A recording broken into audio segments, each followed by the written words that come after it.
बालकांड रामायण का प्रथम और अत्यंत महत्वपूर्ण सोपान है। ये केवल एक कहानी नहीं, बल्कि मर्यादा पुरुषोत्तम राम के अवतरण और उनके आदर्शों की आधारशिला है। यहाँ बालकांड का विस्तृत विवरण दिया गया है, जिसे पढ़ने या समझने में आपको लगभग 30 मिनट का समय लगेगा। श्री बालकांड, ईश्वरीय अवतार और दिव्य लीला। 1. मंगलाचरण और भूमिका। बालकांड का आरंभ गोस्वामी तुलसीदास जी रामचरितमानस में और महर्षि वाल्मीकि रामायण में वंदना से करते हैं। इसमें गुरु, गणेश, सरस्वती और अंततः भगवान राम की महिमा का गान किया गया है। यहाँ बताया गया है कि जब जब पृथ्वी पर अधर्म बढ़ता है, तब तब भगवान अवतार लेते हैं। 2. अयोध्या नगरी और राजा दशरथ का तप। सरयू नदी के किनारे बसी अयोध्या नगरी का वर्णन है, जो सुख समृद्धि से परिपूर्ण थी।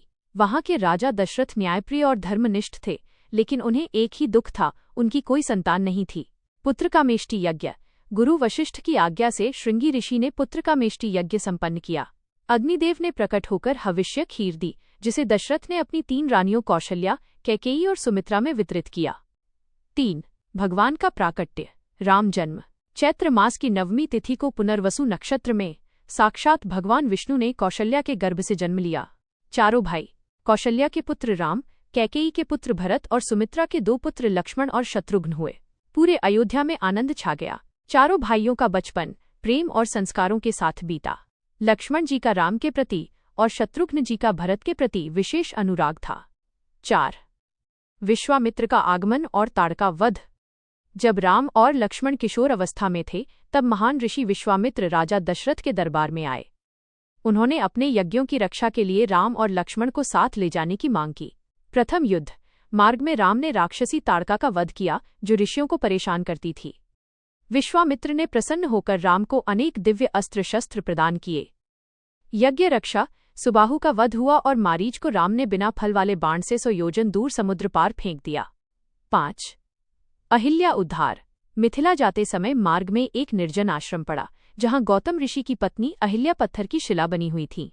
भगवान राम के चरण कमलों के स्पर्श मात्र से अहिल्या का उद्धार हुआ और वे पुनः अपने दिव्य रूप में प्रकट हुईं। यह राम की करुणा का प्रतीक है। 6. जनकपुर आगमन और धनुष यज्ञ।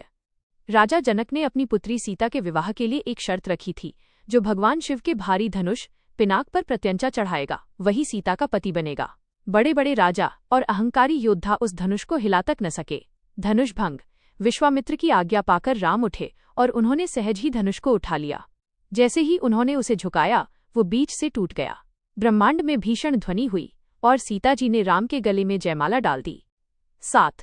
परशुराम लक्ष्मण संवाद। धनुष टूटने की आवाज सुनकर भगवान परशुराम अत्यंत क्रोधित होकर वहां पहुंचे। उन्होंने शिव के धनुष को टूटा देख वध करने की धमकी दी। यहाँ लक्ष्मण और परशुराम के बीच तीखा और तर्कपूर्ण संवाद होता है। लक्ष्मण का ओज और परशुराम का क्रोध। अंततः राम की विनम्रता और उनकी दिव्यता को पहचानकर परशुराम का क्रोध शांत हुआ और वे तपस्या के लिए चले गए। 8. दिव्य विवाह और विदाई। राजा दशरथ सपरिवार अयोध्या से जनकपुर पहुंचे। केवल राम सीता ही नहीं, बल्कि चारों भाइयों का विवाह तय हुआ। राम सीता, लक्ष्मण उर्मिला, भरत मांडवी, शत्रुघ्न श्रुतकीर्ति। विवाह के बाद जनकपुर से विदाई हुई। अयोध्या लौटने पर चारों वधुओं का भव्य स्वागत हुआ। बालकांड का समापन अयोध्या में छाई खुशियों और चारों भाइयों के सुखद गृहस्थ जीवन के वर्णन के साथ होता है। बालकांड का आध्यात्मिक सार। 1. धैर्य। राजा दशरथ का संतान के लिए लंबा इंतजार। 2. आज्ञा पालन। गुरु विश्वामित्र के साथ वन जाना। 3. करुणा।